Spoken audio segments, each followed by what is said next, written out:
예, 감사합니다. 지금 소개받은 남성현 목사입니다. 예, 오늘 요한 웨슬레의 이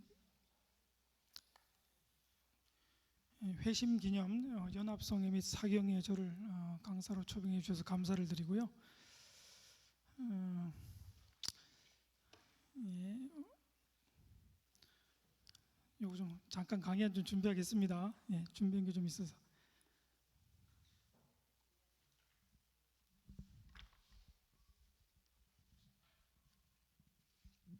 예, 여러분 뒤에 PPT 자료를 좀 띄워주실래요? 제목. 예.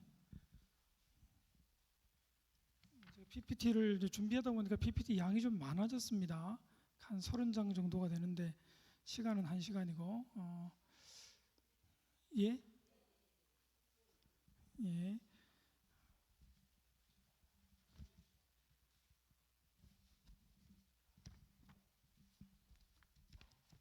여러분 필기도 가지고 오셨나요? 가지고 오셨어요? 예. 감사합니다. 제가 잠깐 뭘 놓고 왔습니다. 죄송합니다. 예.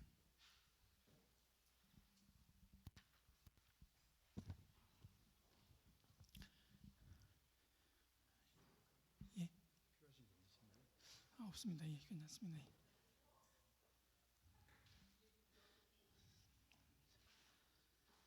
자, 여러분 필기도 가지고 있으면 좀 준비하시면서요. 같이 또 요 나눠드린 요 강연 내용 골자 가지고 계시죠? 예, 이제 이것도 보시고 같이 쭉 진행해 보겠습니다.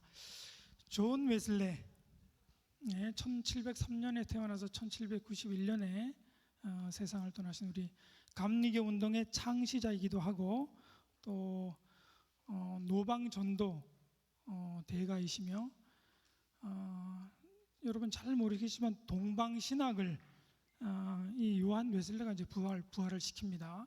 마르틴 루터는 서방신학을 부활시켰다 그러면 존 웨슬리는 이제 동방신학을 부활시키게 되는데요. 그의 삶과 사상, 존 웨슬리의 성화와 사회 변혁의 비전, 이런 제목으로 잠시 1시간 정도 함께 은혜를 나누고자 합니다. 이 존 웨슬레가 살았던 시대는요. 죄송합니다. 이게 제가 PPT가 전혀 보이죠? 저기 뜨네요. 예, 좋습니다. 존 웨슬리가 살았던 시대는 잠깐만요. 존 웨슬리 제목 다음에 그 앞에 좀 띄워주실래요? 그 앞에. 예. 존 웨슬리 86세 때 그린 초상화입니다. 이제 실물 초상화인데요. 아주 근엄한 모습의 존 웨슬리를 볼 수 있습니다. 예, 다음 넘겨주시고요. 존 웨슬리가 살았던 시대가 어떤 시대냐? 이제 과학이 발전하면서 이신론이 뿌리 내리던 시대인데요. 뉴턴의 중력의 법칙과 그 발전, 또 천문학의 발전으로 이신론이 유행하던 그런 시대다, 이렇게 볼 수 있는데, 다음 넘겨주세요. 예.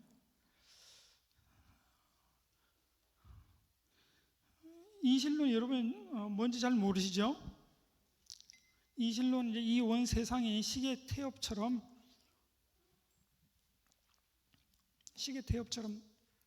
감겨서 착각 맞춰서 돌아간다는 그런 이론입니다. 왜 이신론이 만들어졌느냐 하는 거 그거 좀 말씀드리면, 15세기 말 16세기 초 대항해 시대가 되는데요. 대항해 시대 서양 사람들은 배를 타고 이제 지리상의 발견을 하게 되죠. 특별히 콜럼버스가 스페인을 출발해서 현재 그 아메리카 대륙의 서인도 제도, 지금 쿠바죠. 쿠바를 발견하게 됩니다.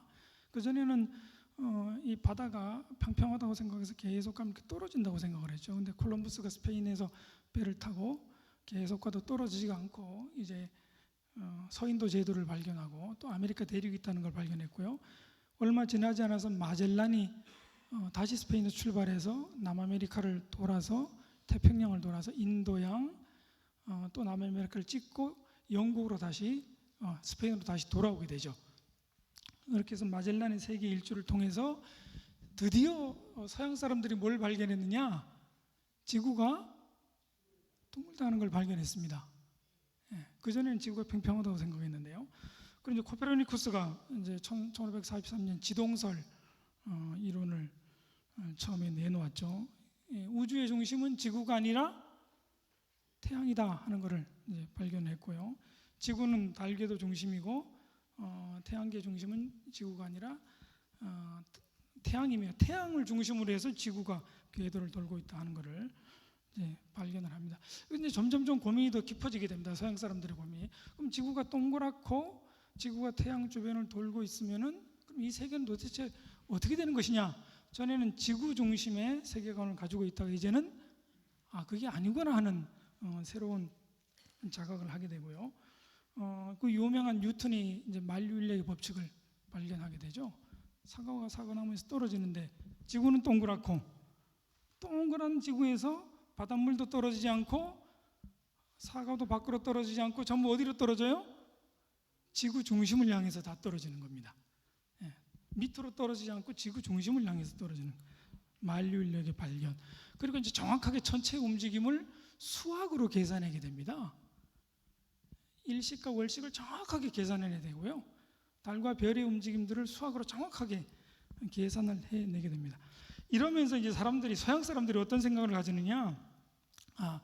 이 세상이라고 하는 건 하나님께서 초월적으로 개입하시는 게 아니라 하나님이 시계 태엽처럼 수학적으로 정밀하게 우주를 계산해서 만들어 놓으시고 하나님은 관여하지 않으신다. 그냥 지금 시계 차고 왔는데요. 제가 결혼할 때 참 이제 자랑하려고 차고 온 시계가 아닙니다. 이게 제가 결혼할 때 이거를 한 시계인데 좀 반짝이긴 하지만 째깍째깍째깍 정확히 맞춰 돌아가죠. 여기에 다른 요소가 개입될 수 있어요, 없어요? 없습니다. 정해진 궤도를 따라서 모든 전체들이 움직이고 그거를 통해 인간의 삶도 설명하는 겁니다. 인간의 삶도 정해진 궤도를 갈 뿐이고 초월적인 하나님이 개입하신다 안 하신다? 개입하지 않으신다 하는 게 이신론입니다. 이신론의 바탕에서는요, 인간이 하나님을 체험할 수도 없고요, 초월적인 하나님의 개입, 성령의 역사 이런 걸 다 부정하게 돼요. 왜? 우주의 모든 전체의 조화처럼 인간의 삶도 세계의 역사도 맞춰진 대로 흘러가게 돼 있다. 이제 그렇게 생각합니다. 그런 시대에 존 웨슬레가 태어나서 이제 그 영국 사회를 새롭게 밝히게 됩니다. 그 다음 페이지 넘겨주세요. 존 웨슬리의 아버지 사무엘 웨슬리 그리고 그의 어머니 수산나 웨슬리가 됩니다. 존 웨슬리는 그 명문가 집안에서 태어났는데요. 다음 넘겨주시죠. 그의 할아버지 때부터 옥스퍼드 출신이세요. 증조 할아버지, 그 아버지까지 옥스퍼드 출신이고요. 그의 외할아버지도 옥스퍼드 출신이세요. 그리고 외할아버지는 특별히 이제 청교도 가문에서 살았고, 특별히 외할아버지 같은 경우는 영국의 사도 바울로 불릴 정도로 그렇게 경건한 청교도주의자였습니다. 존 웨슬레가 19번째 자녀 중에 15번째 아들이거든요. 근데 이 존 웨슬리 어머니 같은 경우는 형제가 25명인데 25명 중에 25번째로 수산나 웨슬리가 태어났습니다. 이 당시에 영국 사람들이 보통 15명에서 25명 정도 아이를 낳던 시대입니다. 그러니까 요즘하고 많이 다르죠. 물론 이제 태어난 아이들 상당수가 죽고 거의 3분의 2 정도가 다 성장하지 못하고 세상을 떠납니다. 살아남는 숫자는 한 3분의 1 정도밖에 안 되고요.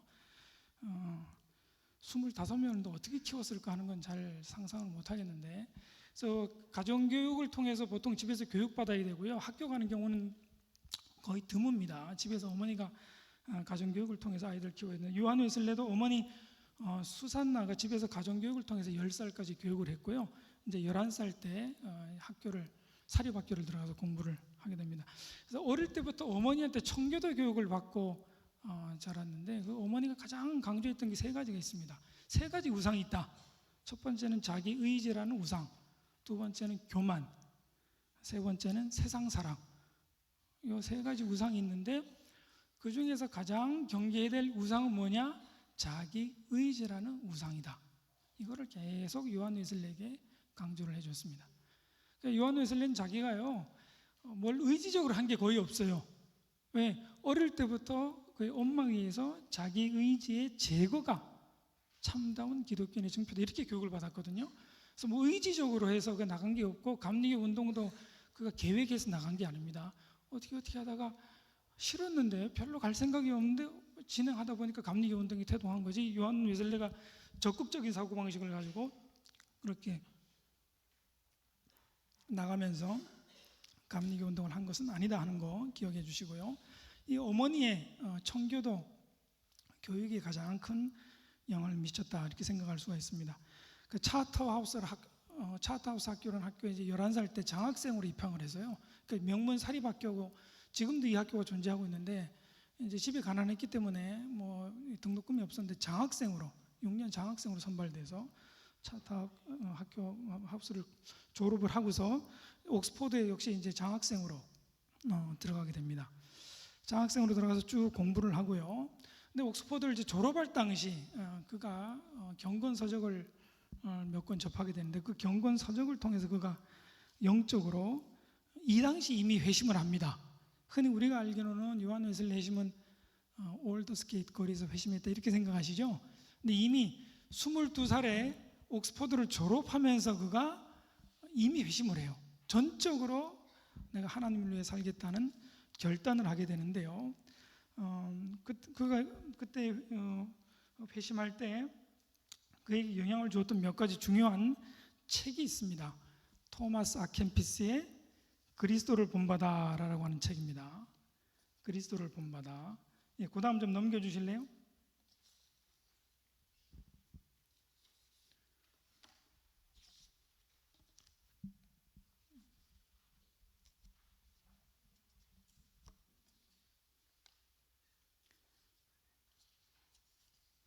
제가 학교에서 맨날 강의만 하다가 이렇게 평신도들 대상으로 강의하는 게 이번이 처음입니다.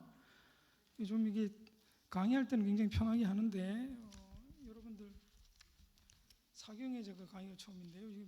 준비해온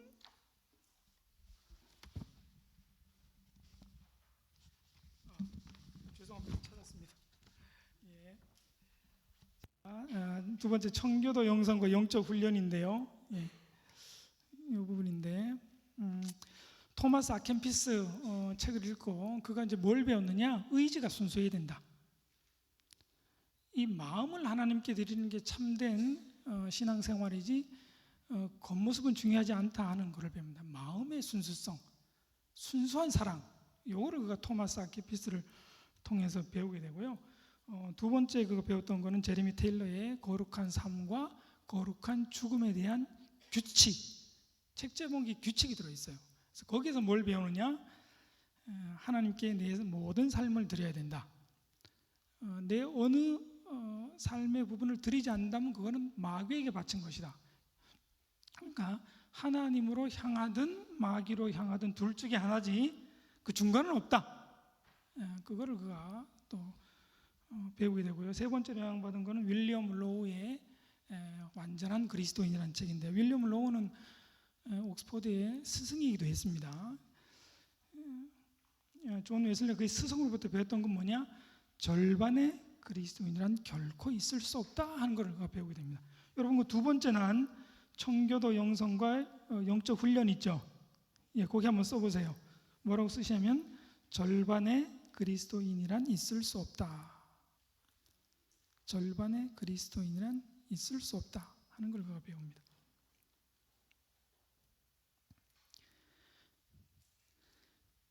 그러면서 제레미 테일러한테 영향받은 것처럼 삶의 규칙을 이미 이때 세웁니다. 여러 가지 규칙들이 있는데 다 말씀드릴 수는 없고 몇 가지 중요한 규칙을 말씀드리면 모든 언행을 성부와 성자와 성령의 이름으로 하라. 말과 행동과 생각까지도. 그런 삶의 규칙을 세우고요. 모든 행동에서 자신의 목적을 숙고하라. 이외에 몇 가지 규칙을 더 세우고요. 그 다음에 이제 매주간 자기 성찰하는 성찰 목록을 쭉 만드는데 1번이 뭐냐면요, 내가 하나님보다 여자나 친구들을 더 사랑했는가 하는 게 1번이에요. 요한 웨슬리가 지금 몇 살이라고요? 22살. 이미 이 당시 22살 정도면요, 옥스퍼드 대학을 졸업했기 때문에 결혼할 나이입니다. 다 결혼을 생각하는 나이예요. 결혼을 할 나이인데 주간 성찰의 1번 제목이 뭐라고요? 내가 하나님보다 여자나 친구를 더 사랑했는가? 여러분, 요한 웨슬리가 결혼할 수 있겠어요, 없겠어요? 이게 이제 심각한 문제예요. 왜 그러냐? 주간 자기 성찰의 첫 번째 성찰 제목이요, 내가 하나님보다 여자나 친구를 더 사랑했는가 하는 것인데, 이 당시에 요한 웨슬리가 몇 명의 여자를 사귀고 있었어요. 사귀고 있었는데 손만 잡아도 어떻게 해요? 서로 좋은 감정 있으면 차갑습니까? 딱 손을 잡으면 가슴에 콩닥콩닥 뛰겠죠. 요한 웨슬리가 집에 돌아 생각해 보는 거예요. 내가 하나님을 사랑하는가, 여자를 사랑하는가? 그 답은 뭐예요? 여자를 더 사랑하는 거죠. 그 반성을 하는 겁니다. 이제 내가 이거 뭔가 잘못됐구나, 그런 생각을 하게 되고요. 심지어 집에서 아버지나 어머니나 누나조차도 여자하고 사귀는 거 별로 좋지 않다, 이렇게 편지를 보내고요. 큰 일을 하려면 육체적인 관계, 육체적인 이 정욕, 이거를 다 떨쳐버려야 된다. 그 아버지 사무엘 웨슬리가 그렇게 조언을 합니다. 여러분, 어떤 큰 일을 할 수 있을까요? 그의 어머니, 아버지, 누나들이 생각하던 큰 일이 뭘까요?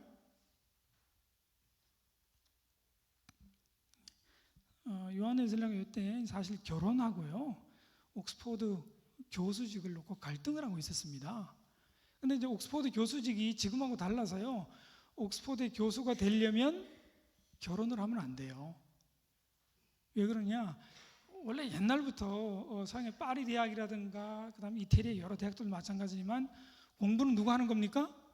수도사들이 공부를 했어요. 수도사들이 다 신학 박사도 공부를 했기 때문에 그 전통이 영국 옥스퍼드에 18세기까지 내려와서 결혼을 하면 교수로 채용이 안 돼요. 교수였다가 결혼을 하면 교수직에서 자동 사퇴가 됩니다.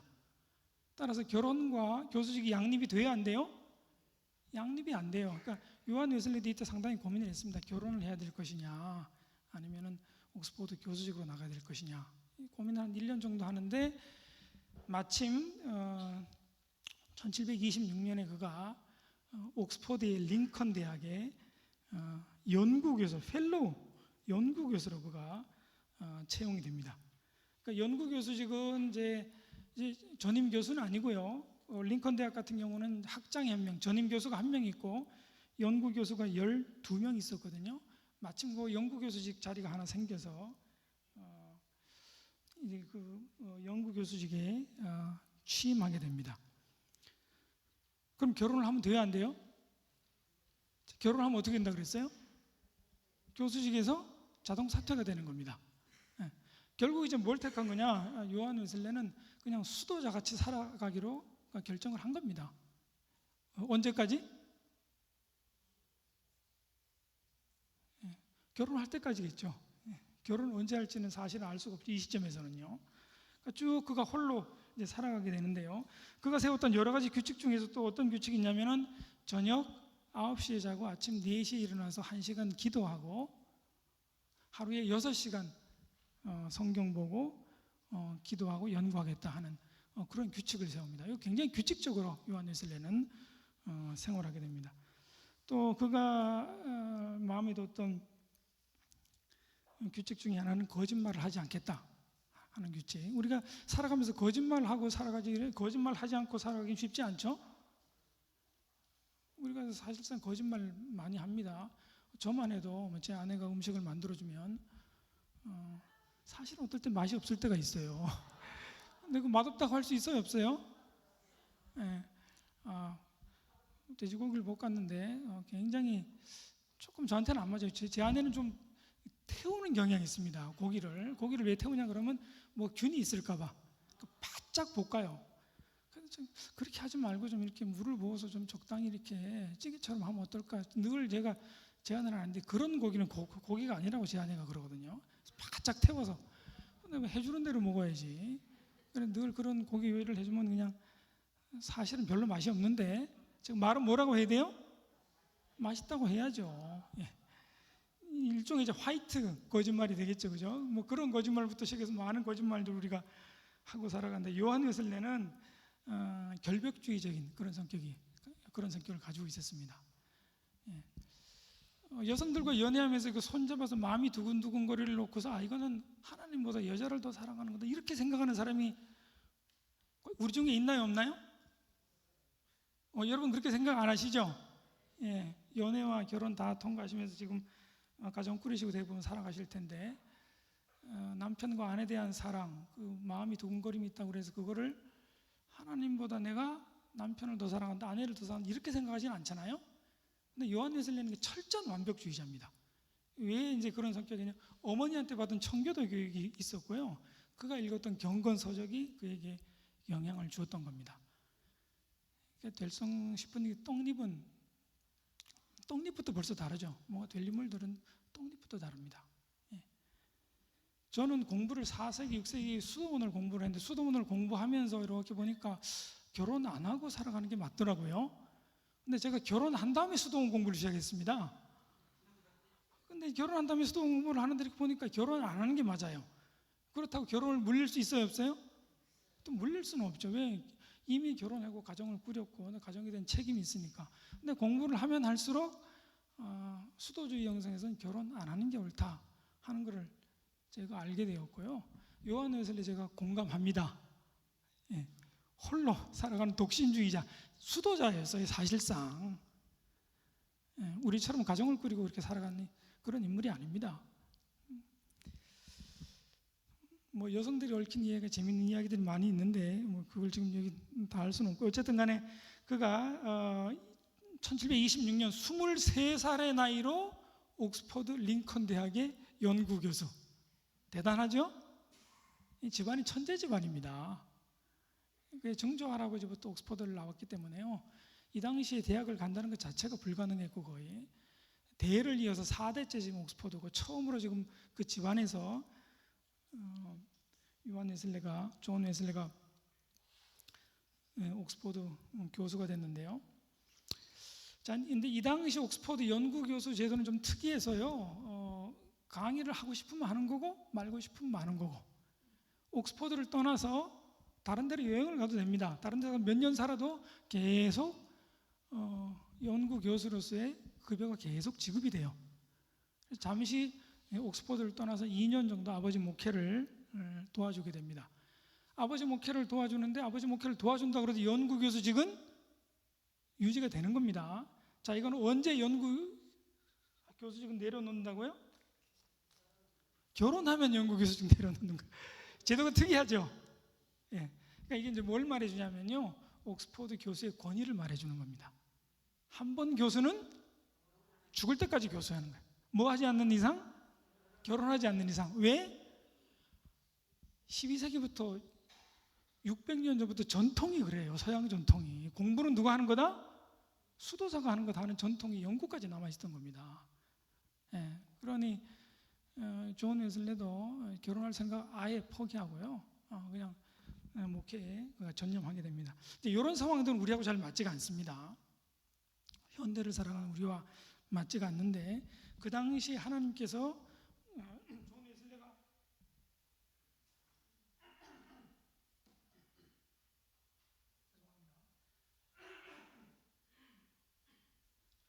존 웨슬레가 하나님의 사역이 필요했기 때문에 이런 길로 인도하셨으리라 저는 그렇게 생각을 합니다.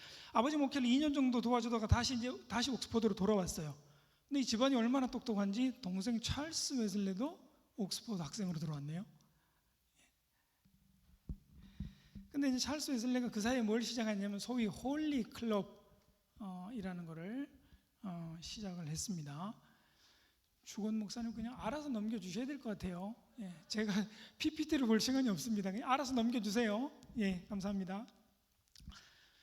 소위 뭐 옛날에는 신성 구락부라고 이제 번역을 했는데 지금은 이제 구락부란 말을 안 쓰죠. 홀리 클럽에서 신성회를 만들게 됩니다. 따라해 보세요. 신성회, 홀리 클럽. 요거는 뭐냐면은요, 기도 모임이에요. 찰스 웨슬리하고 친구 몇 명 해서 매주간 한 서너 번 모여서 성경 읽고 기도하고 영적 독서하고. 영적 독서라는 건 경건 서적을 읽는 겁니다. 성경을 읽는 것에 그치는 것이 아니라 뭘 읽어요? 경건 서적을 읽었다. 여러분, 성경도 열심히 읽으시지만 경건 서적도 우리 영적인 생활에 굉장히 큰 도움을 주게 됩니다. 근데 이제 존 웨슬리가 돌아오니까 당연히 존 웨슬리가 그 그룹의 리더가 되기 시작하겠죠. 근데 이제 신약 성경을 영어로 읽었을까요? 아니면 그리스어로 읽었을까요? 헬라어, 성경 원어가 쓰여있던 헬라어로 읽으면서 큐티를 했습니다. 대단하죠? 네, 대단합니다. 그러면서 이 몇 명의 청년들이 일종의 수도 훈련 같은 걸 시작하게 됩니다. 사실상요, 제가 보는 관점에서는 제가 수도원 공부를 했잖아요. 일종의 수도회를 만든 거예요. 일종의 수도회를 만들어서 뭐를 훈련하느냐? 두 가지 훈련인데요. 경건과 실천. 경건은 매일 모여 기도하는 거고요. 그 다음 교부들의 저서 읽는 거고. 금식은 어떻게 하느냐? 수요일, 금요일만 초대교회 전통을 따라서 금식을 하는데 오후 3시까지 아무것도 오후 3시 이후에 금식을 하는 겁니다. 그 전에는 음식을 좀 먹을 수 있어요. 여러분, 아침 금식이 힘들어요? 저녁 금식이 힘들어요? 저녁 금식이 힘드세요? 아침 금식이 힘드신 분들. 저는 금식을 안 해봐서 모르겠습니다. 저는 수도원 공부도 하고 하는데 예전에 어떤 목사님들이 저보고 금식 해봤냐 그러더라고요. 그래서 금식을 제가 안 해봤다 그러니까 아니, 금식도 안 하는 사람이 무슨 수도원 공부를 하느냐. 감리교 목사님들이 그런 지적하신 적이 있는데 맞습니다. 금식도 안 하는 사람이 이제 공부만 하는데 이거 좀 문제가 있는데 저는 아침을 안 먹으면 쓰러져요. 당뇨는 없는데 도저히 제 몸이 식사를 안 하고 지탱할 수 있는 그런 몸이 아닙니다. 요한 웨슬리가 키가 166cm에 몸무게가 55kg. 제가 키가 얼마겠어요? 요한 웨슬리보다는 훨씬 큽니다. 훨씬 커요.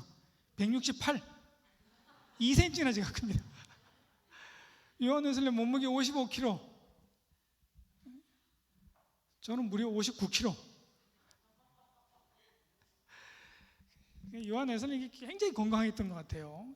수요일, 금요일 정기적으로 금식을 하고 3시 이후에 아무것도 안 먹는 하나님께서 건강을 주셔가지고요. 죽기 10일 전까지, 세상을 떠나기 10일 전까지 설교를 하셨어요. 굉장히 건강을 주셨죠.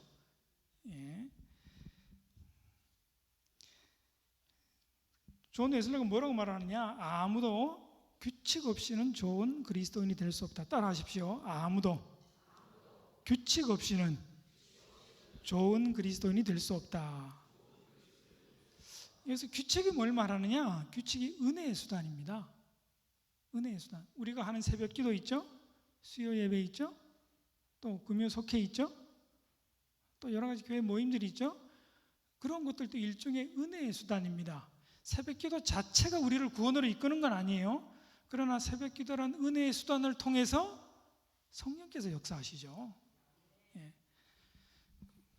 존 웨슬리는 규칙을 여러 가지 만들기 시작하고요. 이 여러 찰스 웨슬리 자기 동생과 친구들과 함께 여러 가지 규칙을 만들면서 소위 초기 수도사들이 그랬던 것처럼 규칙으로 이렇게 삶을 딱 짜놓습니다. 옥스퍼드 친구들이 이 규칙주의자들이네. 규칙이 영어로 뭐죠? 메소드죠. 규칙주의자들이네. 옛날 수도사들처럼 규칙 짜놓고 거기에 맞춰 기도하네. 아침 4시에 일어나서 1시간 성경 읽고 기도하고요. 그 다음 기도가 어떻게 이어지느냐? 옛날 수도사들처럼 기도합니다. 6시 한 번 기도, 9시 한 번 기도, 12시 한 번 기도, 3시 한 번 기도, 6시 또 기도. 옛날 수도들이 보통 하루에 6번 기도를 했거든요. 요한 웨슬리하고 똑같이, 물론 9시, 12시 이런 기도는 짧게 기도를 하는 겁니다. 시편으로 시편 한두 개를 외우거나 이런 식의 기도도 가능한 거고요. 주로 성경 말씀 외우면서 기도를 했었습니다. 그러면서 그가 규칙을 만들 때 뭘 가지고 규칙을 만드느냐 한번 따라하십시오. 성경을 모든 신앙과 삶의 유일한 규칙으로 삼았다. 흔히 우리가 요한 웨슬리를 이렇게 한 책의 사람이라고 그러잖아요. 한 책의 사람. 뭐의 사람? 한 책의 사람. 성경의 사람이다. 물론 요한 웨슬리가 다른 책도 어마어마하게 독서했던 사람입니다. 그 일생 동안 읽었던 책이 1000권 이상 된다 그러죠. 다른 책 요약해서 만들어 놓은 책이 100권이에요.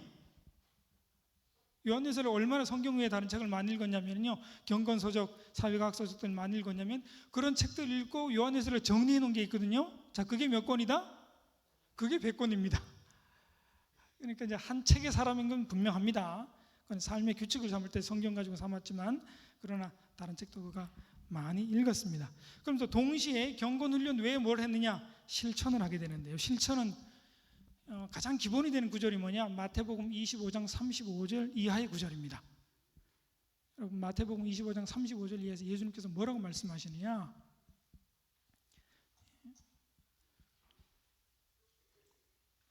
내가 줄였을 때에 나에게 먹을 것을 주었고, 목마를 때 마실 것을 주었고, 나그네 되었을 때 입혀 주었고, 나그네 됐을 때 영접해 주었고, 헐벗었을 때 영접해 주, 나그네 됐을 때 나를 맞이해 주었고, 헐벗었을 때 입을 것을 주었고, 병에 걸렸을 때 돌보아 주었고, 감옥에 왔을 때 찾아줬다는 말씀입니다. 실천의 중심은 마태복음 25장 35절 이하의 구절입니다. 그래서 40절에 가면 뭐라고 나와요? 가장 작은 자에게 한 것이고 누구에게 한 것이다? 나에게 한 것이다. 경건훈련 하지만 한편에 항상 그 같이 했던 것은 뭐냐? 실천. 이 두 가지가 항상 같이 갔습니다. 그 당시에 영국 사회는 뭐 말도 못하게 가난한 사회였고요. 산업혁명 전 단계 사회인데요. 가난한 사람들이 80%. 석탄의 광부들 중에 어린 아이들이 있어요. 7살, 8살, 11살 되는 아이들이 석탄의 광산의 광부로 일을 합니다. 하루 노동시간이 14시간에서 16시간. 영국이 말도 못하게 비참한 사회였는데요. 그래서 가난한 사람들이 엄청 많았고요. 심지어 이 당시에 채무를 져서 채무를 갚지를 못하면 어떻게 되냐? 감옥에 갇힙니다. 여러분 혹시 채무가 있는지 모르겠지만 채무를 지금 어떻게 됩니까? 오늘날 사회에서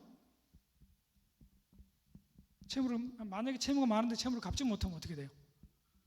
독촉이 들어오죠, 그죠? 자, 그러면 현대 법제도, 우리나라 법제는 굉장히 제도가 좋아서 채무가 많아도 살아날 수 있는 방법이 있죠. 뭐가 있습니까? 파산, 회생 제도가 있어요. 영국은 그게 없습니다. 이 당시에 채무를 못 갚으면 감옥에 가두고요, 계속 갚지 못하면 죽여버립니다. 사형시켜버립니다. 굉장히 무지막지한 시대였습니다. 이 당시가. 그러니까 감옥에 제일 많은 사람들은 누구냐? 채무를 갚지 못해서 감옥에 들어온 사람들이에요. 소고기 한 근에 얼마 하던 시대냐? 소고기 한 근에 10만 원 한다고 생각하시면 돼요. 쌀 1kg에 10만 원 한다고 생각하시면 됩니다. 물가가 너무 폭등해서 정상적인 노동원에서는 음식을 먹을 수가 없는 사회예요. 얼마나 물가가 올랐는지. 방 하나에 20명이 산다고 생각하면 됩니다. 이건 사람 사는 그런 세계가 아니었고요. 18세기 영국 사회가요. 1차 엔클로저 운동, 2차 엔클로저 운동이라는 그런 운동들이 있는데 그게 뭐냐면요, 소위 공유지를 귀족들이 사용하는 사유지로 바꿔버리고 거기에 경작하던 사람, 농민들을 다 내쫓아가지고 도시로 유입시키는 그런 정책을 영국이 썼습니다. 그러니까 이제 가난한 사람들은 도시 노동자가 되는데 급여가 낮고 인플레가 높아서 음식을 제대로 살 수 없으니까 가난한 사람들, 굶어 죽는 사람들, 빚진 사람들이 어마어마하게 많았습니다. 따라서 요한 웨슬리는 이 실천 부분에 굉장한 강조를 줬습니다. 그러니까 경건과 실천, 이 두 가지 이미 젊은 청년들, 22살, 24살, 25살 되는 청년들이 이런 경건과 실천을 가지고 그들이 살아갔고요. 신성의 규칙은 아침 저녁 9시에 자가지고 아침 4시 일하는 게 규칙이고요. 그 다음에 실천 부분에 있어서 가장 중요한 건 뭐냐? 생활비를 제외하고, 필수적인 생활비 있죠? 먹고 자고 사는 거, 필수적인 생활비를 제외하고는 모든 것을 다 가난한 사람한테 준다 하는 원칙을 가지고 있었습니다.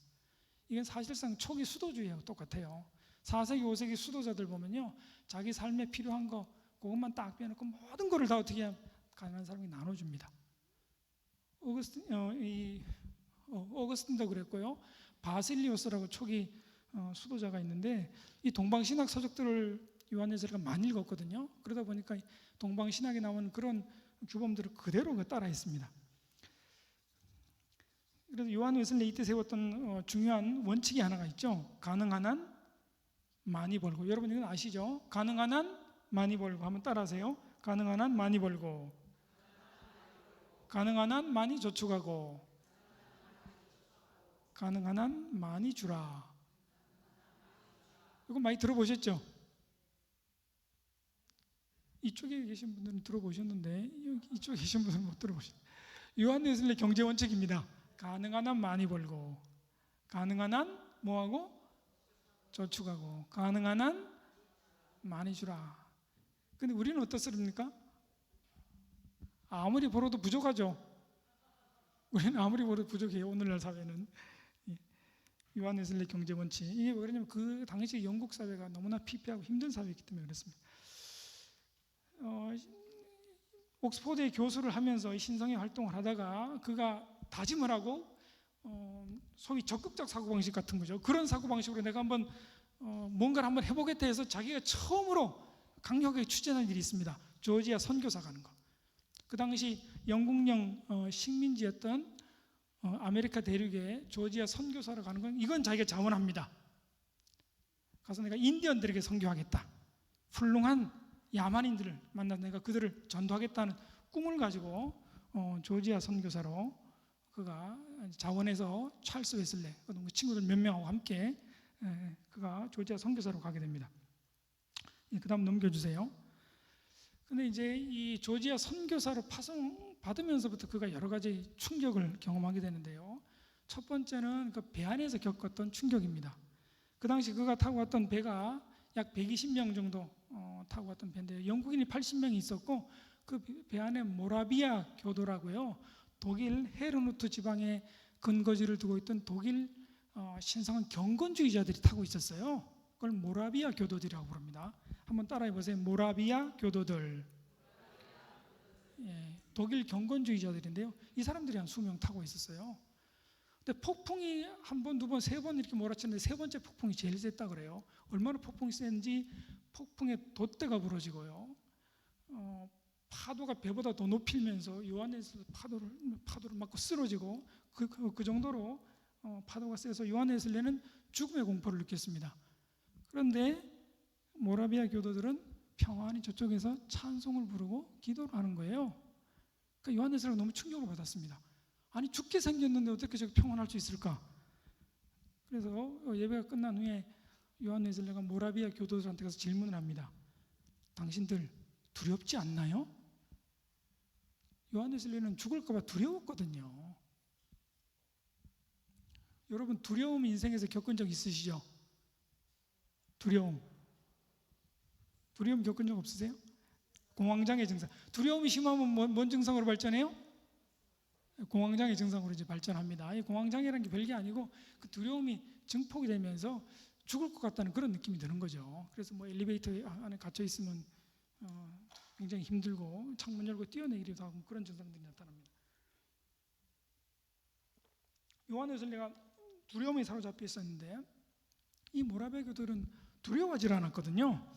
당신은 두렵지 않습니까? 이렇게 질문하니까 모라비아 교도들 대답이 두렵지 않습니다.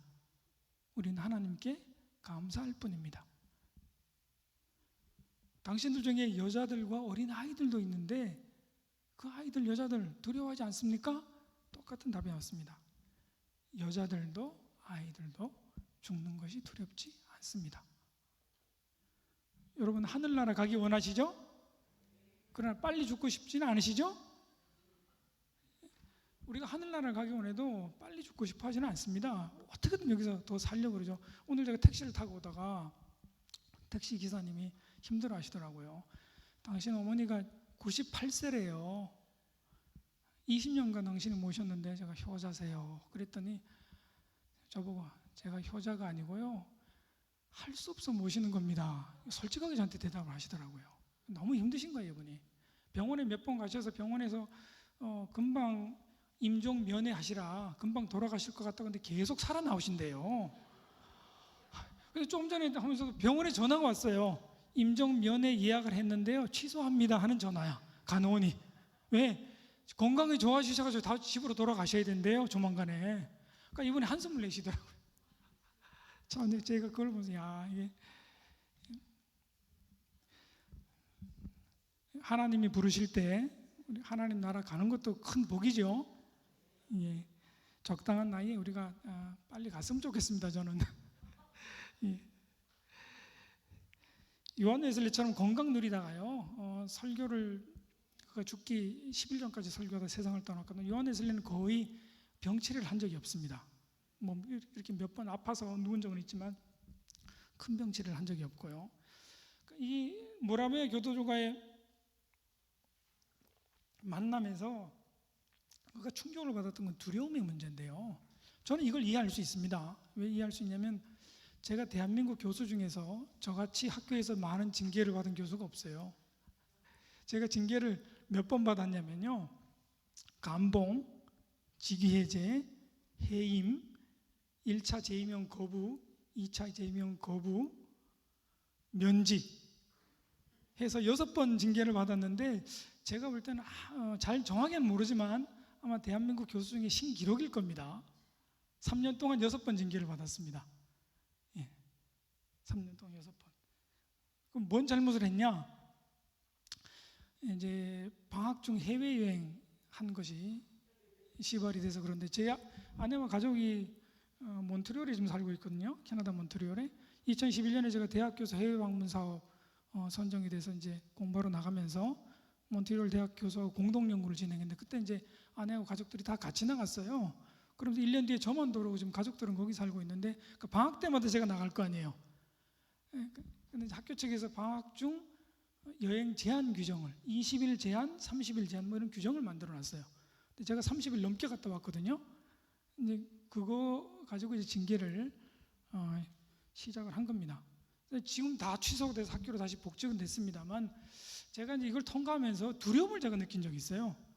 이렇게 징계를 막 한다고 그럴 때, 징계를 받아본 적이 없으니까 얼마나 두렵겠습니까? 학교 교문 이렇게 들어가는데 탁 하고 가슴에 숨이 탁 막히는 거예요. 이게 뭐지? 숨이 안 쉬어지셔야 합니다. 일종의 공황장애 증상이 온 거예요. 막 징계한다고 그러고, 뭐 감봉 직위해제 지나서 해임까지 한다는 소식을 이제 교수들로부터 듣고 하니까 이게 소문이 돌잖아요, 학교에요. 이게 그러면 감봉 직위해제 해임 지나서 재임용 거부까지 가면, 재임용 거부가 되면 교수가 아니에요. 교수 연구실도 빼야 돼요. 교수도 아닌 게 되지. 뭐 아무것도 아니잖아요, 제가 그동안까지 했던 게. 그래서 얼마나 두렵겠어요. 근데 교문으로 들어갔는데 하루는 탁 하고 이거 뭐가 치는데 숨이 안 쉬어지기 시작하면서 갑자기 하늘이 노래지는 겁니다. 그래서 공부를 할 수가 없어가지고 일단 연구실에서 가방을 두고 저희 학교 옆에 학산 동산이라고 하는 동산이 있어요. 거기 가서 제가 기도를 하기 시작했습니다. 근데 기도가 나오질 않아요. 너무 두려워서. 그래서 기도를 포기하고서 30분 찬송을 했습니다. 근데 두려움이 가시질 않아요. 1시간 찬송을 했어요. 두려움이 가시지 않습니다. 1시간 반을 찬송을 하니까 기쁨이 찾아오기 시작하는 거예요. 제가 그때 이게 두려움이 이런 거고, 이게 영적 기쁨이 이런 거구나 하는 걸 제가 그때 깨달았습니다. 할렐루야. 요한 웨슬리 여러분, 이 죽음의 두려움을 겪었다고 그랬잖아요. 배 안에서요. 제가 충분히 이해합니다. 왜 그랬냐? 요한 웨슬리가 열심히 신앙생활을 했지만, 경건훈련을 했지만, 그거 뭐가 없었어요? 영적인 기쁨이란 걸 누려본 적이 없는 겁니다. 영적인 평화가 뭔지 모르는 거예요. 열심을 가지고 했지만. 그러니까 뭐가 없었던 거예요? 체험이 없었던 겁니다. 체험을 한다고 두려움이 사라지는 건 아니에요. 계속 두려움이 찾아옵니다. 그러나 영적 체험을 한번 하면 두려움이 찾아오더라도 기도하면 그게 물러가면서 마음의 기쁨과 평화가 찾아와요. 그 체험이 이제 요한 웨슬리가 없었던 겁니다. 조지아주 선교사로 가서 열심히 2년 반 정도 이제 수고를 했는데요. 조지아 선교는 결국 실패로 끝납니다. 왜 실패로 끝났냐? 또 여자 문제 때문에 실패로 끝나게 되는데요. 거기 가서 소피라는 어떤 처녀를 사랑을 하게 됐어요. 그 당시 소피 나이가 18살이었는데요. 요한 웨슬레는 1735년에 거갔으니까 32살이고 둘 사이에 사랑이 싹 떴습니다. 나이 차이가 좀 많죠? 18살, 32살. 우리는 나이 차이 많다고 생각하죠. 그런데 영국 사람들은 그런 거 생각하지 않습니다. 영국 사람들은 나이를 따지지 않더라고요.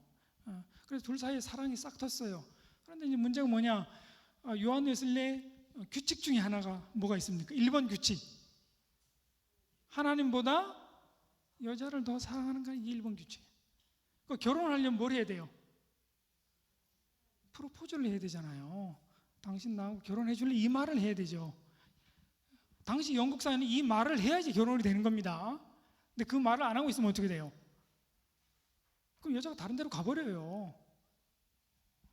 오늘날 우리나라 사회가 조금 그런 면이 다릅니다. 근데 요한 웨슬레가 프로포즈를 하지 않았어요. 사랑은 하는데.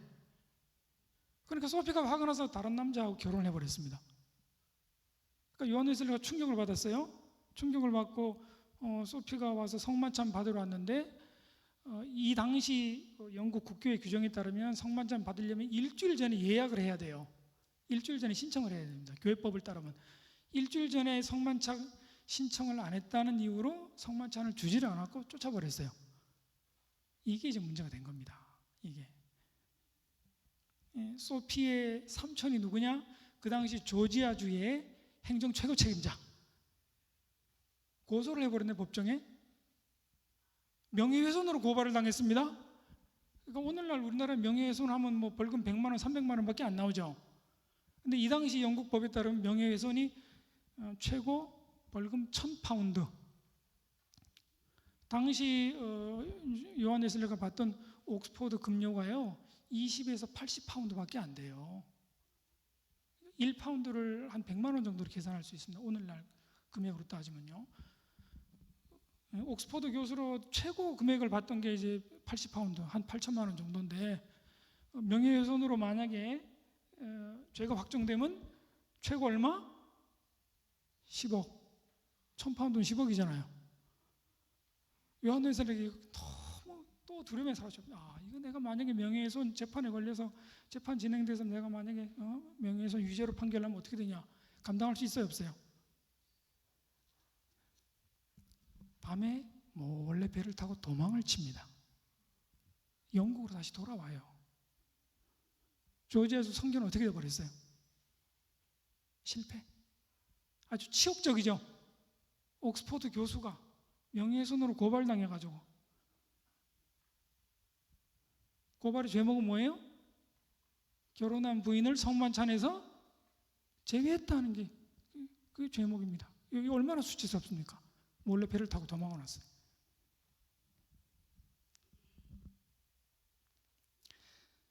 조지아주 선교는 결국 이렇게 치욕스러운 실패로 끝나고, 그것도 최고 학부의 교수가, 옥스포드의 교수가.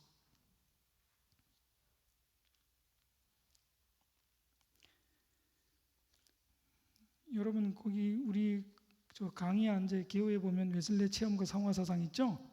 예, 그 아래 한번 먼저 쓰세요. 모라비아 교도들과의 만남을 통해, 모라비아 교도들과의 만남을 통해 확신과 체험의 중요성을 깨닫는다. 그거 한번 써놓으시고요. 누구와의 만남을 통해? 모라비아 교도들과의 만남을 통해 뭐의 중요성? 확신과 체험의 중요성. 조지아주 선교는 실패했습니다. 누가 봐도 실패고 요한 웨슬레가 봐도 실패고 치욕스러운 실패예요. 교수가 밤에 배를 타고 도망을 쳤으니. 그렇지만 여기서 그가 귀중한 걸 깨닫는데 뭘 깨닫냐? 확신과 체험이 필요하다는 것을, 그걸 하나 깨닫고 갔습니다. 또 뭔 소득이 있었느냐? 이 조지아주 선교소를 통해서요 모라비아 교도들 옆에서 가까이서 잘 관찰할 수가 있어서 여러 가지를 배웠습니다. 순회 설교하는 방법을 배웠어요. 당시 영국 국교에는 자기 교회가 딱 주어지면 교회에서만 설교하는 거예요. 돌아다니면서 설교하지 않습니다. 근데 모라비아 교도들은 여러 지역을 순회하면서 설교를 했어요. 그 순회 설교를 배웠고요. 그다음에 영국 국교에는 평신도 지도자들 그런 거 없어요. 근데 모라비아 교도들은 평신도 지도자들이 세웠습니다. 그 방법을 배웠습니다. 또 배웠던 거는 아주 중요한 건데 회중 찬송 이걸 도입했습니다. 영국 국교회는 찬송을 교회에서만 불러요. 집에서 부를 수 있는 찬송이 없습니다. 영국 국교회 찬송은 어려워서 따라할 수가 없습니다. 저도 가끔 이제 캐나다 가서 캐나다 교회들이 참여하는데요. 그 현지 캐나다 감리교회가 있거든요. 근데 감리교회에서 부르는 시편 찬송은 너무 어려워요. 너무너무 어려워서 따라할 수가 없어요. 시편 찬송이 매 주마다 바뀌어요. 주마다 바뀌는데 너무 어렵습니다. 근데 영국 국교회 찬송이 그런가? 따라할 수가 없는 찬송이에요. 교회에서만 부르는 찬송. 근데 모라비아 교도들은 뭐가 있었다? 회중 찬송이 있었습니다. 집에서 부를 수 있고 어디서나 부를 수 있는 회중 찬송이 있었어요. 그래서 존 웨슬리가 바로 조지아주 선교하면서 그가 독일 찬송을 영어로 번역해서 회중 찬송가를 처음으로 만들게 됩니다. 그러니까 메토디스트 감리교 찬송가가 처음으로 나온 게 조지아주 선교에서 그가 만들게 되고 나중에 감리교 부흥할 때 결정적인 요소가 됩니다. 이렇게 정리해 보면 어떻게 되냐? 조지아주 선교는 실패죠. 실패를 통해서 하나님께서 가르치셨다. 그가 적극적으로 계획했는데 그 적극적인 계획이 실패했지만 그러나 실패 속에서도 성령님께서 그를 가르치셨다. 돌아와서 1738년 35살에 그거 돌아오게 됩니다. 2월 달에 돌아와서 이렇게 저렇게 마음이 얼마나 힘들겠어요. 그런데 돌아와서 영국에서 또 누굴 만났냐? 또 그 모라비아 교도들과 교제를 하는데요. 모라비아 교도들의 말은 똑같습니다. 신뢰가 필요하다. 확신이 필요하다. 신뢰와 확신 없이는 그리스도인을 할 수 없다. 그런 말들을 계속 요한 웨슬레가 듣게 됩니다. 근데 이제 1738년 5월 21일 날인데 찰스 웨슬레 같이 돌아왔거든요. 찰스 웨슬레가 신비적인 체험을 합니다. 그때 병에 걸려 있었는데요. 이렇게 잠을 자다가 초자연적인 음성을 듣습니다. 나사렛 예수의 이름으로 일어나라 하는 소리를 찰스 웨슬레가 들어요. 누가 말하는 줄 알았는데 눈을 떠보니까 아무도 없어. 그러면서 그 즉시로 병이 나왔습니다. 그래서 찰스 웨슬레 그때 성령이 임하신 거예요. 찰스 웨슬레가 신뢰와 확신의 체험을 병이 낫는 그 체험을 하게 됩니다. 요한 웨슬레가 동생도 체험을 해요. 성령 체험을 했고, 근데 자기는 이게 체험이 안 되거든. 그러니까 굉장히 고민하고 있던 시기예요. 근데 이제 5월 24일이 됐는데 조지아에서 돌아온 지 한 2달 뒤죠, 한 3개월 뒤죠. 그러니까 올더스케이트 이제 거리를 갈까 말까 하다가 한번 가보자고 그냥 갔습니다. 근데 거기에는 뭐가 있었냐? 모라비아 교도들의 모임이 있었어요. 모라비아 신도의 교도들의 모임이 있었습니다. 근데 여기도 이제 존 웨슬레가 가고 싶어 간 게 아니고 갈까 말까 망설이다가 한번 그냥 가보자 그런 생각으로 간 겁니다. 갔는데 거기서 그가 어떤 걸 느끼느냐? 기도하던 도중에요. 모라비아 교도가 마르틴 루터의 로마서 주석을 쭉 읽었어요. 의인은 오직 믿음으로 살 것이라는 그 구절 있죠? 그 구절에 대한 루터의 주석을 쭉 읽는데 그 주석을 들으면서 그의 마음이 뜨거워지는 걸 느꼈습니다. 나는 내 마음이 이상하게 뜨거워지는 것을 느꼈다. 그가 쓴 일기입니다. 나는 오직 그리스도를 믿음으로만 구원받았다는 걸 이때 느끼게 되었다. 하나님께서 내 모든 죄를 다 제거하셨고 죄와 사망의 법에서 나를 구원하셨다는 확신을 얻었다. 할렐루야. 예, 여러분 거기 쓰십시오. 나는 내 마음이 이상하게 뜨거워지는 것을 느꼈다. 웨슬레 체험과 상황상 그 부분에 나는 내 마음이 이상하게 뜨거워지는 것을 느꼈다.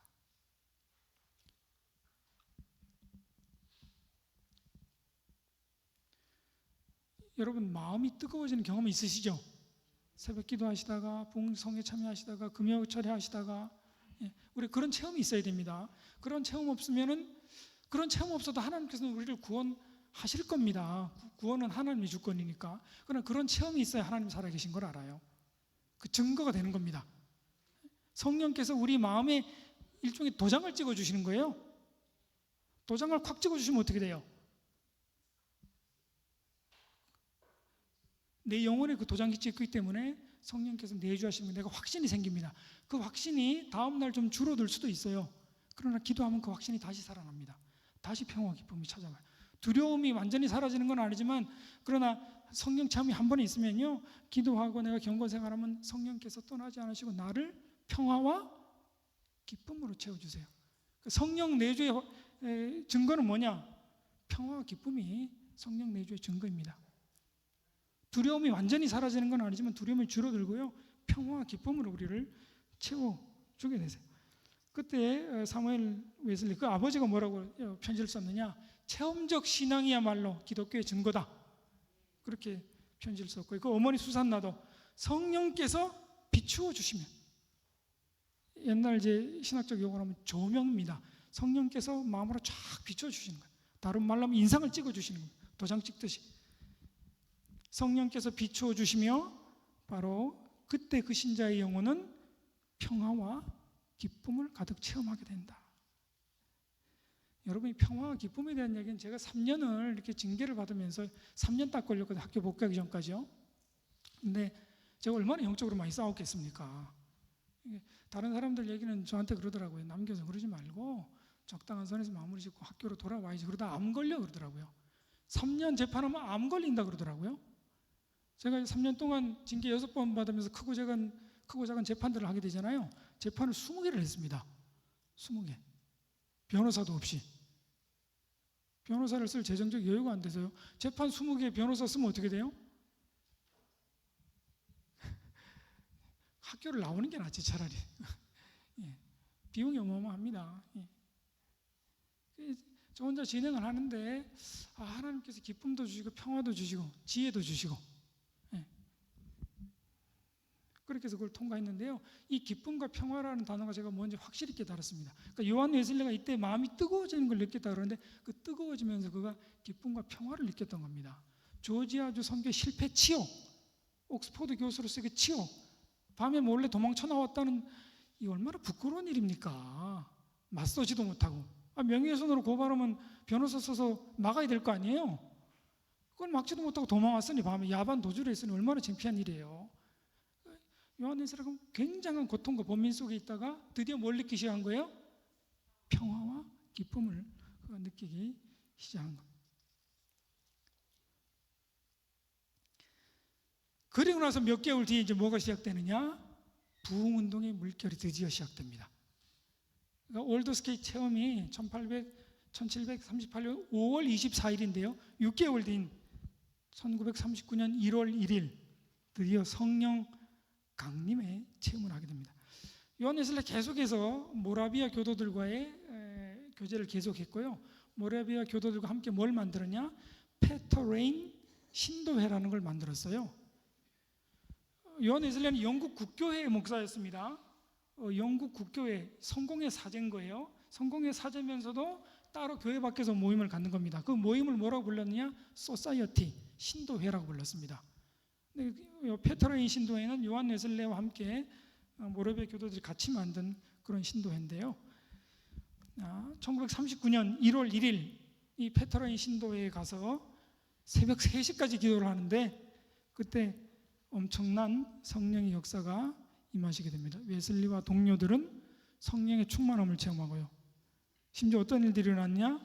어떤 사람들은 쓰러지고, 어떤 사람들은 울고, 어떤 사람들은 경련을 일으키고 진동을 일으키고, 참여한 사람들은 한 60명 정도가 참여했다 그래요.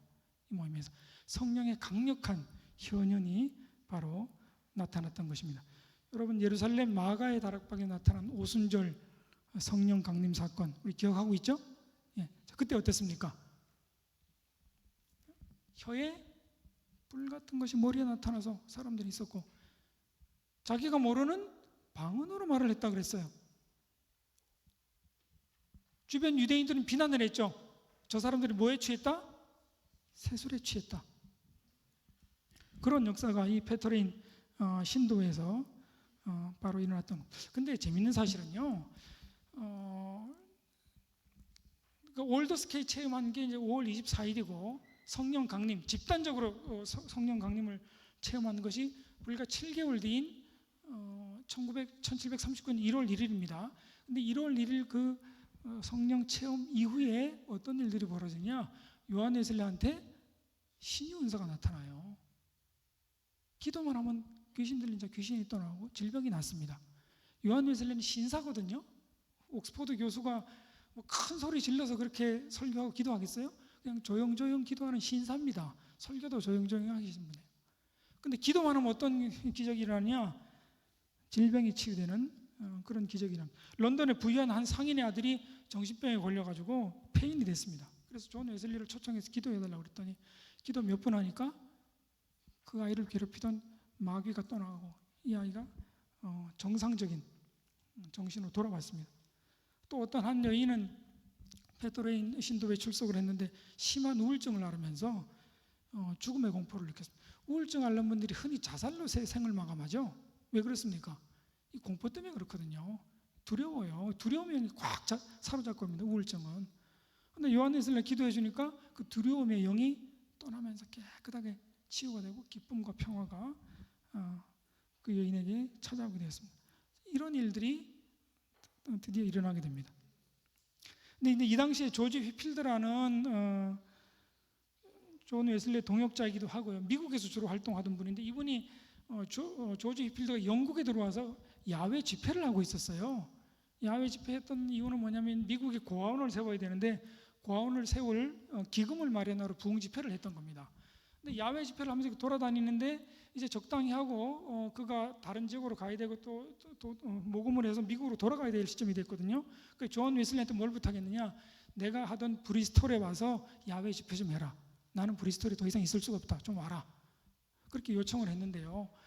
와서 야외 집회를 해달라는 건데 야외 집회를 할 수 있어요? 없어요? 존 웨슬리 같은 사람이 야외 집회 할 수가 없죠. 영국 국교의 성직자고 그다음 옥스퍼드 대학 교수고 교회 밖에서 구원이 없다고 생각하는 사람입니다. 교회 밖에서 그렇게 하는 것은 합당치 않다고 생각하던 그런 사람이에요. 야외 집회를 해달라니까 야외 집회 선택 갈 수가 없는 거예요. 그래서 페트로인 신도에 가서 얘기를 했더니 동생 찰스 웨슬리가 격렬하게 반대하네요. 형, 우리가 그런 거 할 수 없다. 우리가 교회 안에 설교를 해야지 어딜 가서 설교를 하느냐. 그럼 투표를 해보자. 그래서 페트로인 신도에 투표에 붙이려고 토론을 했는데 신도회에서도 야외 집회 가는 거는 찬반 결론이 잘 나지는 않는 겁니다. 그럼 어떻게 했느냐? 신약의 방법대로 신약의 집사법을 때 어떻게 했습니까? 제비뽑기 했죠. 제비뽑기를 한 거예요. 제비뽑기에서 브리스톨에 가서 야외 집회 하냐 아냐를 놓고 찬반이 갈리니까 이거 뭐 어떻게 해결할 수가 없어서 가냐 마냐를 찬반해서 제비뽑기를 한 겁니다. 요한 웨슬리가 제비를 뽑았는데 야외 설교 하는 걸로 결론이 났어요. 요한 웨슬리 가고 싶어요? 안 가고 싶어요? 안 가고 싶어요. 거기는 광부들 모아놓고 넓은 데서 1000명, 2000명 모인 데서 설교하는 건 요한 웨슬리 생리에 맞지 않습니다. 교회 밖에 구원이 없다고 생각했던 그런 인물은. 그런데 그가 1739년 4월 2일 드디어 브리스톨에 가서 야외 집회를 그가 하게 됩니다. 근데 조용조용하게 설교를 하는데 어떤 현상이 나타나느냐? 진동이 일어나고요, 경련이 일어나고 사람들이 쓰러지기 시작해요. 설교 주제는 뭐냐? 칭의, 믿음으로 구원받는다고 이신 칭의, 그 다음 거듭남, 삶을 바꿔야 된다고 하는 성화, 이 세 가지가 설교 주제예요. 그런데 경련, 진동, 넘어짐, 큰 소리로 울음, 방언, 뭐 여러 가지 초자연적 은사들이 그렇게 나타나기 시작합니다. 근데 동생 찰스 웨슬리도 2달 뒤부터 야외 집회를 하기 시작했거든요. 동생한테는 그런 은사가 나타나질 않아요. 조지 휘필드한테도 그런 은사가 나타나질 않습니다. 오직 누구한테만 나타나요? 존 웨슬리한테만 그게 나타나는 겁니다. 존 웨슬리가 집회할 때만 나타나는 거예요. 어떤 사람은 입신했다가 지옥과 천국을 봤다고 얘기를 하기도 하고요. 그래서 존 웨슬리가 이 신비침에 대해서 어떻게 말을 했느냐? 타락한 죄인을 하나님께서 구원하실 때 간혹 급박한 방법으로, 강한 방법으로 역사하실 수 있다. 왜 이런 초자연적인 은사를 허락하시느냐? 용기를 주시고 하나님이 살아계신다고 하는 증거를 주시고 확신을 주시기 위해서다. 그리고 마귀도 이런 역사를 이길 수 있기 때문에 성령의 역사와 마귀 역사를 잘 구별해야 된다. 그렇게 요한 웨슬리가 정리를 했습니다. 우리나라에서 이 요한 웨슬리처럼 부흥운동을 일으킨 분이 있죠. 용문산의 나은몽 장로님. 여러분 들어보셨어요? 예, 우리 옛날 분들 들어보셨을 텐데요. 예, 저희 장모님 얘기를 들어보니까 1960년대에 나훈몽 장로님이 스타였다 그러더라고요. 그 당시 일간 신문에도 나오고 그분 얘기로 많이 기사가 났었다 그러더라고요. 나훈몽 장로님 바로 그런 분입니다.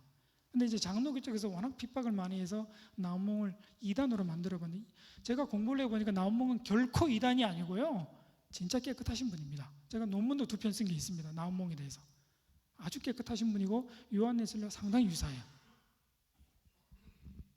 이 신비 체험을 물론 영적으로 분별을 해야 됩니다. 이게 마귀한테서 오는 건지 성령께서 주시는 건지 분별을 해야 되는데, 신비 체험 자체를 부정하면 안 되고요, 하나님의 성령을 통해서 강하게 역사하시는 그런 경우가 있습니다. 저는 소리도 들은 적이 없고요, 뒤로 넘어간 적도 없고요, 입시는 아무 그런 경험이 없습니다. 그러나 이 체험은 인정을 합니다. 왜? 예전 부흥운동 보면 꼭 이런 현상들이 나타나요. 나훈몽 운동도 없고. 이걸 부정하면 성령의 활동을 부정하시는 것이기 때문에 우리가 그거를 조심해야 된다고 저는 생각을 합니다. 부흥운동이 계속 반복되고, 그리고 각 지역에 특히 광산 도시들 중심으로 부흥운동이 폭발적으로 이제 계속 지속되니까 이걸 반대하던 사람들이 생겨나는데, 특별히 누가 반대했느냐? 요한 웨슬리의 친형 맏형이 이거를 반대하는데, 존 웨슬리, 그 동생인 찰스 웨슬리, 어머니 수산나한테 가서 이거는 마귀의 역사다 하고 비난하면서 극렬하게 이걸 반대합니다. 공교롭게도 야외 집회 시작한 지 7개월 만에 하나님께서 이 큰형을 데려가 버리세요. 건강했는데. 제가 생각에는요, 성령의 역사를 마귀의 역사라고 비난하니까 하나님께서 그냥 가만히 두지 않은 것 같아요. 영국 런던의 감독이었던 인물, 주교였던 그 깁슨 주교라는 사람이 있어요. 영국 성공회 감독이죠. 이 성공회 감독이 책을 한 장 썼습니다. 소책자를 써서 메토디스트들의 품행과 행동에 대한 조사 하면서, 이 감리교 신도의 조직이라는 게 분리주의자들이고 영국 교회를 망가뜨리려는 거다, 이런 책자를 써가지고 영국 전역에 다 돌려버렸어요. 요한 웨슬리가 가만히 보고 이건 내가 그냥 들 수가 없고 방어를 해야 되겠다 싶어서 편지를 하나 썼습니다. 편지 내용이 뭐냐? 감독님, 시간은 흘러가고 우리 인생의 날들도 지나갑니다. 내 생에도 어느덧 아침을 지나 정오에 지금 나와 있고 남은 날들도 이제 얼마 남지 않았습니다. 주교님도 연로하시죠? 말년을 우리가 잘 준비해서 이 세상을 떠나 하나님 앞에 갈 그날을 준비합시다. 그 다음에 죽어버렸습니다. 메리 깁슨 주교가 그 편지 받고 그 다음에 세상을 떠났어요. 요한 웨슬리 야외 집회를 가장 강렬하게 반대하던 사람이 2사람인데, 한 사람은 가족이었고요, 큰형이었고요, 또 하나는 영국 런던의 주교였습니다. 런던의 주교면 가장 큰 교회죠. 교구 성직자들 같은 경우는 뭐 요한 웨슬리 지팡이로 때리기도 하고 주먹으로 때리기도 하고 폭도들 불러다 깡패들 불러다가 매수해서 돌 던지고, 이 순회 설교자들을 요한 웨슬리가 한 300명 정도 임명을 했는데요, 죽은 사람도 있고 그 가족들 중에 죽은 사람도 있고 아이들 죽은 사람도 있고 많은 사람들이 고통을 당했습니다. 존 넬슨이라고 하는 그 평신도 설교가 있는데, 그 평신도 설교 부인 같은 경우는 폭도들한테 맞아서 반신불수가 되어버려서요, 평생을 누워 지내요. 그리고 그 아이들은 사망합니다. 그렇지만 이런 반대에도 불구하고 존 웨슬리의 야외 집회, 이 부흥운동의 물결을 막을 수가 없었고요, 존 웨슬리가 가는 곳마다 술집이 없어지고 양조장이 사라집니다. 이 당시에 영국 사회가 뭐 술독에 빠졌다고 할 만큼 영국 사람들 술을 좋아했거든요. 뭐 지금 영국 사람들이 술을 좋아하죠. 여러분 영국 하면 생각나는 술이 뭐가 있으세요? 버드와이저요? 네. 스코틀랜드에 뭐가 있습니까? 위스키가 있죠. 위스키. 영국 사람들 술을 참 좋아했습니다. 이제 가장 요한 웨슬리 반대했던 세력이 양조장 주인이에요. 왜? 요한 웨슬리 설교를 1000명, 2000명, 많을 때는 3만 명까지 들었거든요. 설교 한 번 들으면 사람들이 바뀌어요. 칭의 체험을 그들이 하면서 행실을 바꿔서 술을 끊어버리니까 술 판매가 돼야 안 돼요? 판매가 떨어집니다. 그러니까 양조장 주인들이 제일 격렬하게 반대했고요. 두 번째로 요한 웨슬리 반대한 사람들은 노예 상인인들입니다. 이 당시에 요한 웨슬레가 노예제 폐지된다고 강력하게 주장을 했던 인물이거든요. 그러니까 노예제 상인들도 자기들 수익이 떨어지니까 또 반대했고, 한 번은 양조장 주인이 폭도들 데리고 존 웨슬레를 습격하려고 왔다가 우연히 존 웨슬레 설교를 듣게 됩니다.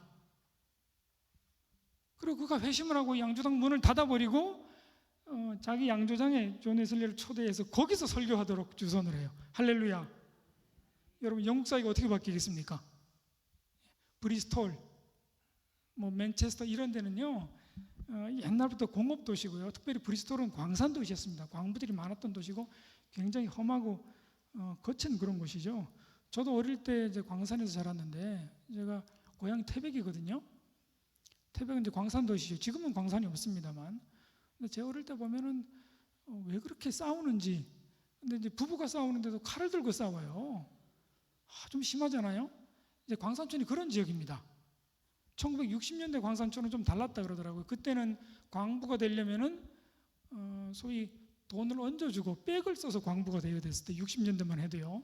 근데 이제 70년대, 80년대 상황이 좀 달라졌습니다만, 존 웨슬리는 특별히 이제 광부들 위해서 많이 야외 집회를 했고요. 킹스우드 같은 곳, 그 다음 북부 탄광지대 버스탈 이런 곳에서 그 집회할 때마다 광부들이 변화되었습니다. 특별히 버스탈 같은 경우는 북부 탄광지대인데요. 이 당시 18세기 영국 석탄 생산량이 전 세계 생산량의 3분의 2였다 그래요. 영국이 산업혁명 직전으로 지금 들어가는 그런 시점이거든요. 그러니까 기계들을 많이 만들고 하니까 뭐가 필요한 겁니까? 석탄이 많이 필요했습니다. 그러니까 광산이 많이 개발됐고, 이 당시에요. 광산 도시들이 많았고 거기 광부들이 많았습니다. 근데 버스탈 같은 경우는 거룩한 도성이 되었다 그러는데, 존 웨슬리가 뭐라고 썼느냐? 버스탈, 이 광산 도시의 탕자들이 완전히 새롭게 변화했다. 저주와 욕설이 기도로 변화했다. 그렇게 거룩한 도성으로 버스탈 같은 곳을 바꿔갔습니다. 예. 존 웨슬리가 이 감리교 부흥운동을 통해서 결국은 개인적 구원도 그들이 체험을 했지만, 또 한편으로 중요한 것은 사회적 성결입니다. 사회적 성화. 사회적 성화라고 하는 게 성자처럼 그렇게 거듭나는 건 아니고요. 이 당시에 가장 중요한 건 뭐냐? 영국 사회에서 일단 뭘 끊는 거? 일단 술을 끊는 겁니다. 술을 끊어야죠. 그 다음 폭력 휘두르는 거 중지하고, 아이들 버리는 거 중지하고. 사회적 성결은 우리가 생각하는 그런 높은 수준의 성자들의 삶이 아니라 구체적인 행동을 개혁하는 겁니다. 근데 행동을 개혁할 아무런 매개가 없어요. 영국 국교회가 힘을 상실했기 때문에요, 술도 끊을 수 없는 겁니다. 근데 요한 웨슬리가 등장해서 소위 여러 산업도시들을, 광산도시들을 돌면서 금주운동을 벌이고요, 여러 가지 사회운동을 벌이면서 영국 사회가 하나씩 정화되어 나갑니다. 결국 프랑스 같은 사회는 프랑스 혁명을 맞죠. 프랑스 혁명을 맞아서 왕을 죽이고 상당히 많은 사람들이 죽고 교회가 파괴됩니다. 그러니까 영국은 혁명이 일어나지 않습니다. 왜?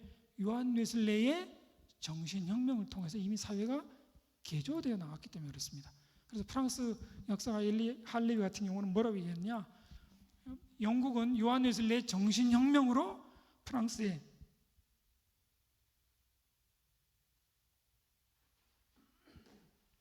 대혁명 같은 그런 피해 혁명이 일어나지 않았다, 이렇게 평가할 정도로 요한 웨슬레의 영적 혁명을 높이 평가를 해주었습니다. 존 웨슬레가 평생 설교한 횟수가 약 4만 번 정도라 그러죠. 하루에 2번에서 5번 설교를 했다고 그러고요. 설교할 때마다 적게는 수백 명에서 수천 명, 제일 많게는 3만 2천 명 놓고서 설교한 적이 있습니다. 광산에 웅덩이들이 많이 있었다 그래요. 넓은 웅덩이처럼 이렇게 가운데가 파여있기 때문에 거기 들어가서 사람들이 서 있고 요한 웨슬레가 설교를 하면 소리를 들을 수 있었다 그럽니다. 그리고 저는 목소리가 안 좋지만 요한 웨슬레는 목소리가 굉장히 좋았다 그래요. 그렇게 해서 울림이 있었기 때문에 소리를 잘 들을 수 있었다.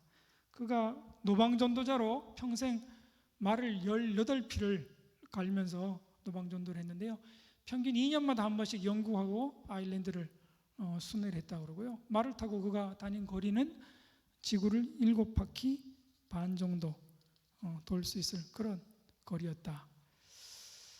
그런데 웨슬레가 결혼합니다. 언제 결혼하느냐? 1851년 48살의 나이로 결혼을 해요. 굉장히 갑작스러웠는데요. 그러니까 런던 브릿지를 건너다가 미끄러져서 넘어졌어요. 근데 발목이 삐어버린데 걸을 수가 없게 되었습니다. 근데 마침 거기 그 부근에 신도집이 있었어요. 그 신도의 이름은 뭐냐면은 메리 바질이라고 하는 과부입니다. 메리 바질, 41세 여인이었는데 굉장히 부유했고요. 왜냐하면 남편이 남겨준 상속재산이 많아서 어마어마한 과부였다고. 연수입이 상속받은 재산 말고도 연수입이 300파운드. 300파운드면 1파운드를 100만 원으로 치면 300파운드가 얼마예요? 3억. 존 웨슬리는 아직도 옥스퍼드 교수직을 유지하고 있습니다. 노방전도 다니고 하지만 일단 옥스퍼드 교수는 한 번 교수가 되면 언제까지 교수? 죽을 때까지 교수입니다. 자기가 사임하거나 결혼하기 전까지는 교수인 거예요. 교수로 받았던 그가 최고 연봉은 80파운드. 근데 이 메리 바질은 굉장히 부유한 여자죠. 연수입만 300파운드니까.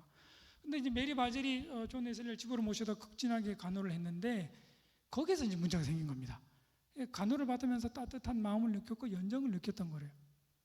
그리고 일주일 그 집에서 간호를 받고 파운더리 신도회라고 그 런던에 개척했던 채플이 있어요. 채플에 와서 다시 왔는데 온 그 다음 날 결혼해 버립니다. 만나서 사랑의 감정이 싹 트고 그 사랑의 감정이 싹 튼 게 7일 동안 싹 튼 거거든요.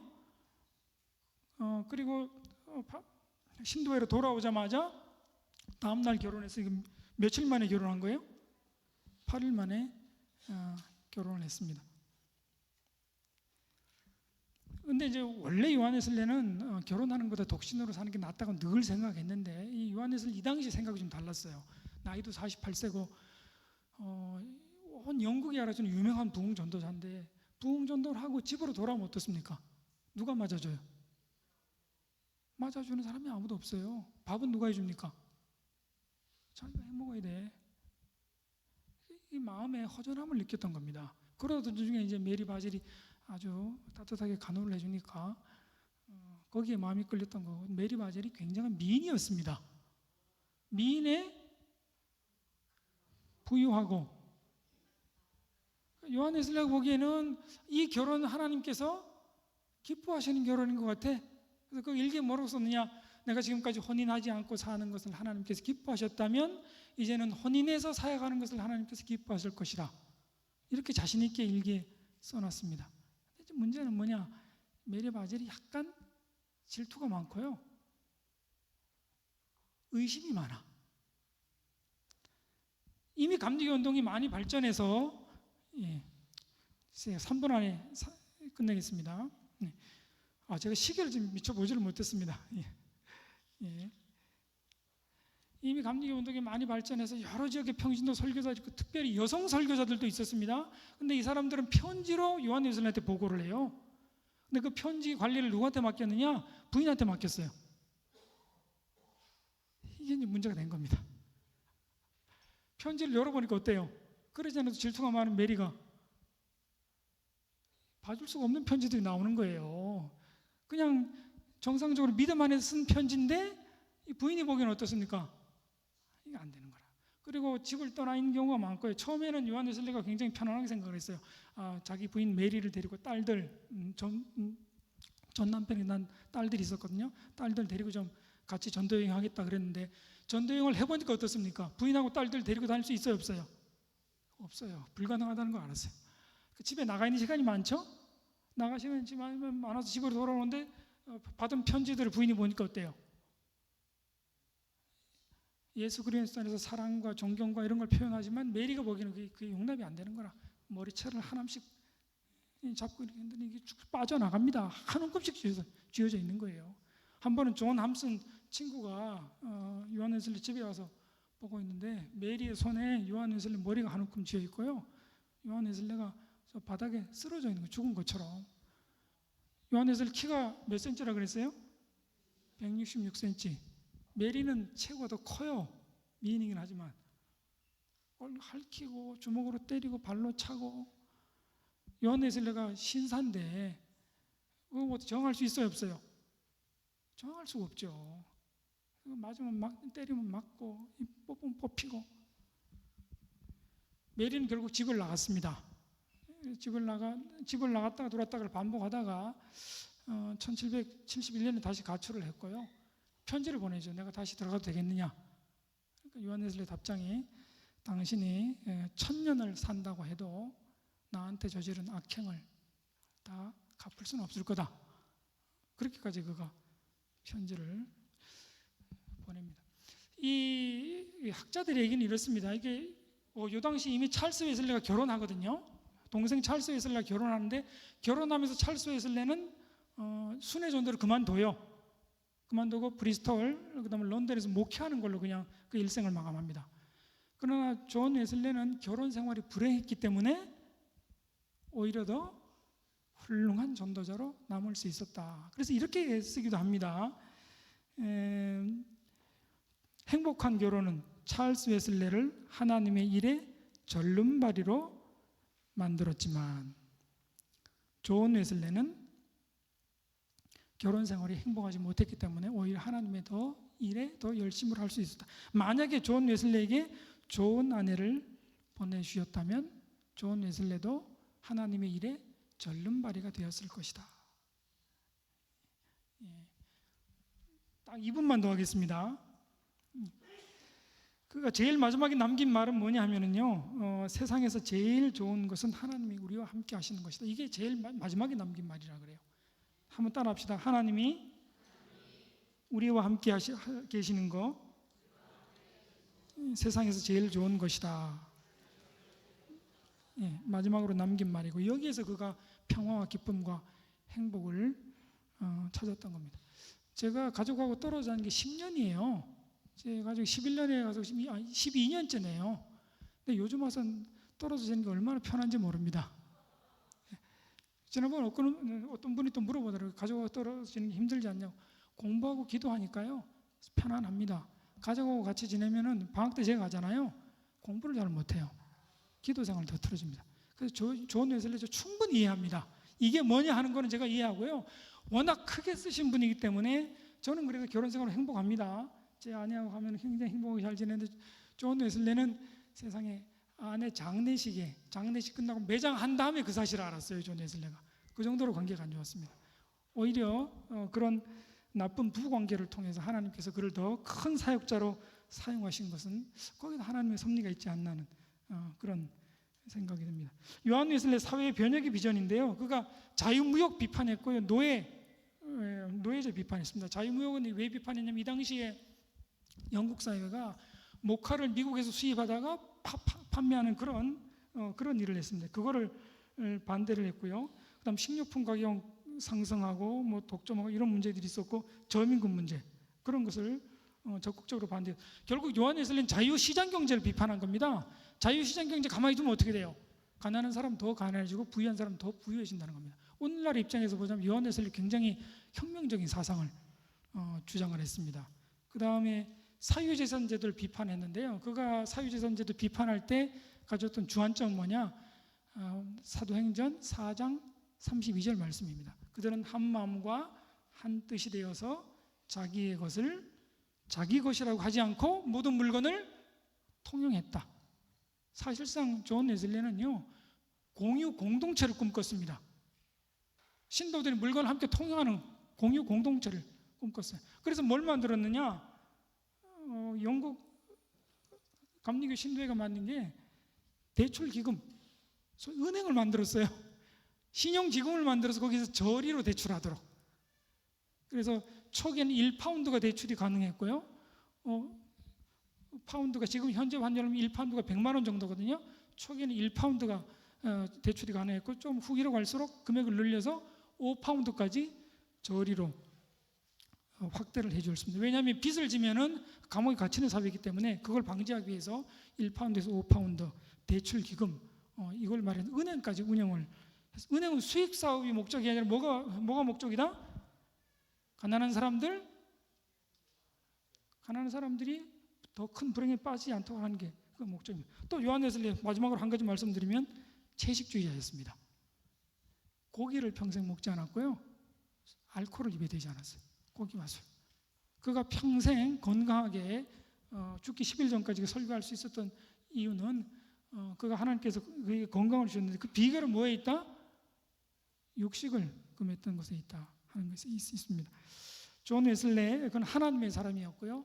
노방 전도의 대가였고 그의 운동을 통해서 소위 사회 변혁의 비전이 영국 땅에 떨어지고 미국 퍼지면서 우리나라까지 들어와서 우리가 오늘날 감리교도로서 요한 웨슬리 후예로서 소위 개인적 경건과 사회적 성화 그의 가르침을 기억하면서 오늘도 신앙생활을 하고 있습니다. 여러분 체험과 확신은 우리 신앙생활에서 가장 필요한 거고요. 이 체험과 확신이 있어야 기쁨과 평화를 가지고 하늘나라 갈 때까지 우리가 살 수 있습니다. 체험이 없으신 분들은 체험과 확신 달라고 기도하시고요. 이미 체험이 있으신 분들은 여러 가지 은혜의 수단을 통해서 기도하시면서 늘 성령과 교통하셔서 하늘나라의 평화를 맛보시며 또 선교하고 또 잃어버린 양들을 구원하는 데 앞장서시기를 주의 이름으로 축원을 합니다. 예, 감사합니다.